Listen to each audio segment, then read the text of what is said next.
दोस्तों, एक समय था जब हर घर में पोस्टकार्ड और अंतर्देशीय पत्र का चलन था। हम पत्र लिखा करते थे और बड़े बेसब्री से खत आने का इंतज़ार किया करते थे। यह वह दौर था जब तकनीक इतनी प्रचलित नहीं थी और हमारी भावनाएं कागज़ के टुकड़ों पर उकेरी जाती थी। आजकल के बच्चों को यह सब देखने को भी नहीं मिलता। वे ईमेल और एसएमएस की दुनिया में जी रहे हैं जहां सब कुछ पल भर में हो जाता है। पर क्या आपने कभी सोचा है कि लिपि की शुरुआत कब हुई होगी? सबसे पहले लिखना किसने सीखा होगा? तो आइए जानते हैं। जैन शास्त्रों के अनुसार प्राचीन भारत में ऋषभदेव नामक एक महान राजा थे जो जैन धर्म के पहले तीर्थंकर बने। उन्होंने अपनी पुत्री ब्राह्मी को सबसे पहले लिखना सिखाया। ब्राह्मी ने लिपि का ज्ञान प्राप्त किया और इतिहास में अपना नाम दर्ज करवा लिया। वहीं ऋषभदेव की दूसरी पुत्री सुंदरी को उन्होंने अंकगणित का ज्ञान दिया। एक दिन ऋषभदेव ने अपनी दोनों पुत्रियों को बुलाया और कहा, जाओ अपने ज्ञान को दुनिया के साथ साझा करो। ब्राह्मी ने लिपि का प्रचार प्रसार किया और सुंदरी ने गणित का ज्ञान फैलाया।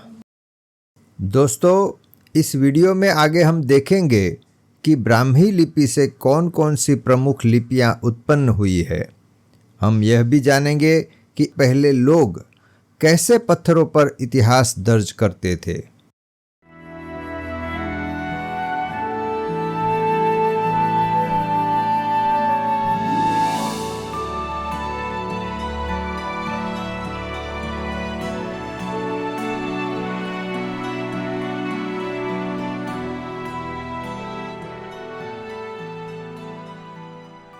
दोस्तों, यहाँ पर आप देख सकते हैं कि 1000 साल पहले के लोग किस तरह से उनको विरासत में मिले हुए इतिहास को हम तक पहुँचाने के लिए, यानी हजारों साल बाद के लोगों को भी पहुँचाने के लिए किस तरह से पत्थरों पर अंकित करके रखते थे ताकि आने वाली पीढ़ियाँ उसे देख सके, पढ़ सके, समझ सके और इस ज्ञान को जो है, इस इतिहास को आगे ले जा सके। दोस्तों, यहाँ इस शिला पर अंकित की गई एक रोचक घटना में ब्राह्मी और सुंदरी अपने भाई बाहुबली को गर्वरूपी गज से नीचे उतरने के लिए समझाती है। यह दर्शाता है कि ज्ञान और विनम्रता का मेल कितना महत्वपूर्ण है। दोस्तों, ये कथा बड़ी लंबी है। अगर इतिहास में आप दिलचस्पी रखते हैं तो इसे आपको ज़रूर पढ़ना चाहिए, सुनना चाहिए। मगर यहाँ पर इस वीडियो में इस घटना को दिखाने का मेरा मुख्य उद्देश्य यह है कि आपको ब्राह्मी और सुंदरी के ऐतिहासिक प्रमाणों से अवगत कराएं। यह कोई कल्पना की कहानी नहीं है, बल्कि सच्ची घटनाओं पर आधारित बात है। और ब्राह्मी, जो कि हमारी सभी लिपियों की जननी है, उसके बारे में हम यहाँ बात कर रहे हैं। तो आइए दोस्तों, इस रोमांचक यात्रा में हमारे साथ चले और जानें कि हमारी लिपियों का इतिहास कितना समृद्ध और ज्ञानवर्धक है।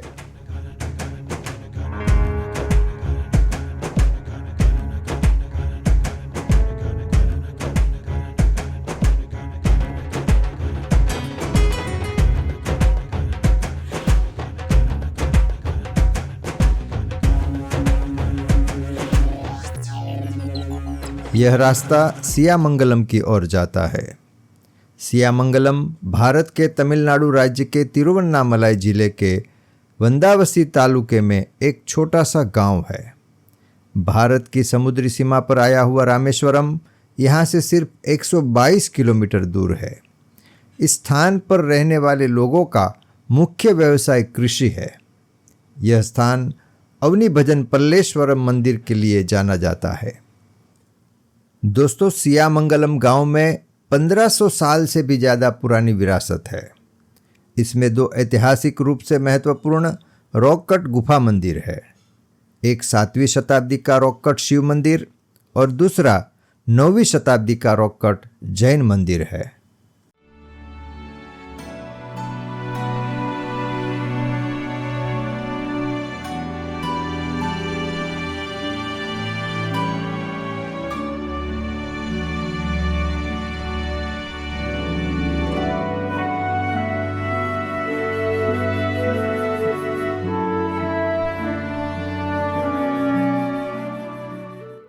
चट्टानों को काटकर बनाया गया जैन मंदिर 9वीं शताब्दी के अंत में पश्चिमी गंगा राजा राजमल द्वितीय द्वारा बनवाया गया था।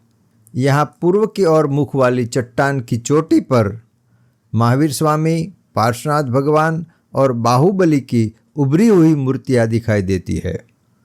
पास में एक शिलालेख भी देखा जाता है। जैसा कि मैंने पहले बताया, बाहुबली की दोनों तरफ उनकी बहनें ब्राह्मी और सुंदरी नजर आ रही है।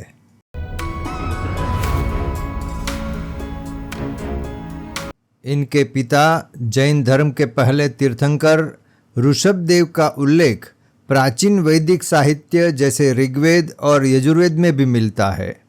दोस्तों, मैं यहाँ एक बात और कहना चाहूँगा कि ऋषभदेव के ज्येष्ठ पुत्र सम्राट भरत चक्रवर्ती के नाम पर हमारे देश का नाम भारतवर्ष पड़ा है। आदिनाथ ने अपनी बेटी ब्राह्मी को 18 अक्षर सिखाए, जिससे बाद में राजकुमारी ब्राह्मी के नाम से ब्राह्मी लिपि का विकास हुआ। उन्होंने सुंदरी को अंक लिखना सिखाया। ब्राह्मी लिपि को बाम्भी और बम्भी भी कहा जाता है।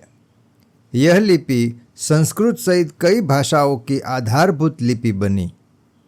दोस्तों, मैंने देखा गूगल पर बहुत से लोगों का सवाल होता है कि लिपि और भाषा में क्या अंतर है। तो दोस्तों, लिपि या लेखन प्रणाली का अर्थ होता है किसी भी भाषा की लिखावट या लिखने का ढंग। ध्वनियों को लिखने के लिए जिन चिन्हों का प्रयोग किया जाता है वही लिपि कहलाती है। उदाहरण के लिए जानिए कि हिंदी भाषा को देवनागरी लिपि में लिखा जाता है। देवनागरी एक लिपि है जिसका उपयोग हिंदी, संस्कृत और मराठी लिखने के लिए किया जाता है। इसी तरह रोमन भी एक लिपि है जिसमें अंग्रेजी, फ्रेंच और अन्य यूरोपियन भाषा लिखी जाती है। जरा विस्तार से बताऊं तो लिपि और भाषा दो अलग अलग चीज़ें होती है। भाषा वो चीज़ होती है जो बोली जाती है। लिखने को तो उसे किसी भी लिपि में लिख सकते हैं। किसी एक भाषा को उसकी सामान्य लिपि से दूसरी लिपि में लिखना, जैसे आजकल हम एसएमएस के लिए हिंदी को हिंग्लिश यानी इंग्लिश में हम लिखते हैं ना हिंदी को, इसे लिप्यंतरण कहते हैं। यहाँ पर हम बात करें धर्म ग्रंथों की, तो बौद्ध ग्रंथ ललित विस्तर सूत्र में 64 लिपियों का उल्लेख किया गया है। उनमें से सबसे पहली ब्राह्मी लिपि का उल्लेख है। इसी प्रकार जैन ग्रंथ समवायांग सूत्र में एवं पणवणा सूत्र में 18 लिपियों का वर्णन मिलता है, जिनमें प्रथम नाम ब्राह्मी का है। ब्राह्मी लिपि का सबसे पुराना ज्ञात पुरातत्वीय साक्ष्य कर्नाटक में ब्रह्मगिरी के पास मिला है, जो 3री शताब्दी ईसा पूर्व का माना जाता है। सोहगोरा और पिपहरवा से प्राप्त शिलालेख भी सम्राट अशोक के पूर्व के समय के माने जाते हैं।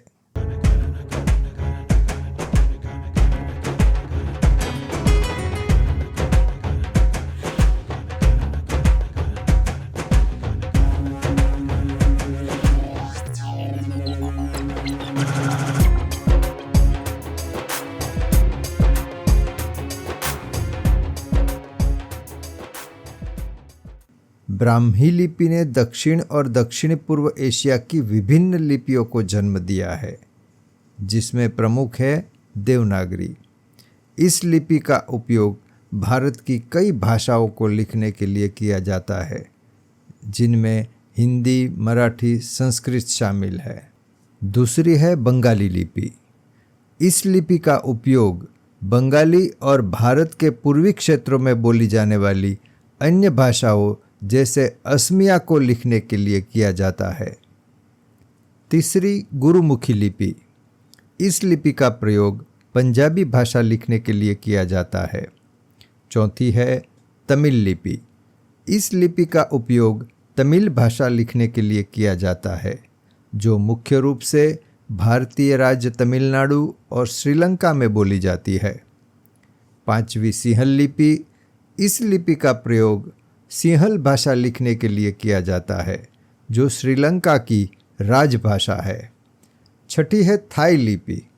इस लिपि का उपयोग थाई भाषा को लिखने के लिए किया जाता है, जो थाईलैंड की राजभाषा है।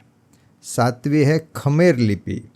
खमेर भाषा को लिखने के लिए इस लिपि का उपयोग किया जाता है, जो कंबोडिया की राजभाषा है। दोस्तों, ब्राह्मी लिपि से विकसित हुई कई लिपियों के ये केवल कुछ उदाहरण है। प्रत्येक लिपि की अपनी विशिष्ट विशेषताएं होती है और इसका प्रयोग किसी विशेष क्षेत्र में एक या अधिक भाषाओं को लिखने के लिए किया जाता है। भारतीय इतिहास में देवानाम प्रिय सम्राट अशोक का शासनकाल विशेष रूप से महत्वपूर्ण है। अशोक ने अपने शासनकाल में ब्राह्मी लिपि का उपयोग करते हुए अनेक शिलालेख लिखवाए, जिनमें धार्मिक, सामाजिक और राजनीतिक उपदेशों का उल्लेख है। गुजरात के जूनागढ़ में गिरनार के प्रथम शिलालेख में अशोक ने ब्राह्मी लिपि में प्राकृत पाली भाषा में अहिंसा और सामाजिक सुधार के लिए संदेश लिखवाए थे। ईसा पूर्व 500 के आसपास भारतीय लिपियों के विकास का प्रथम चरण समाप्त हुआ और ब्राह्मी लिपि धीरे धीरे समस्त भारत में प्रतिष्ठित हो गई। इसके बाद ईसा पूर्व 500 से लेकर ईसा पूर्व 1000 तक ब्राह्मी लिपि के विभिन्न रूपों का विकास हुआ, जिससे नागरी, बंगला, गुजराती, तेलुगु जैसी आधुनिक भारतीय लिपियां उत्पन्न हुई।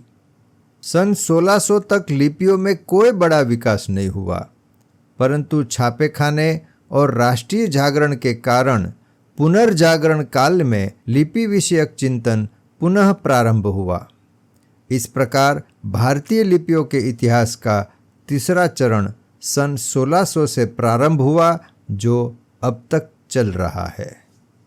ब्राह्मी और सुंदरी न केवल ऋषभदेव की बेटियां थी, न केवल जैन धर्म और भारतीय इतिहास का एक महत्वपूर्ण हिस्सा है, बल्कि वे भारतीय भाषा और लिपि के विकास में भी महत्वपूर्ण योगदान देने वाली महान महिलाएं थीं, जो आज भी हमारे साहित्य, संस्कृति और इतिहास में जीवंत है।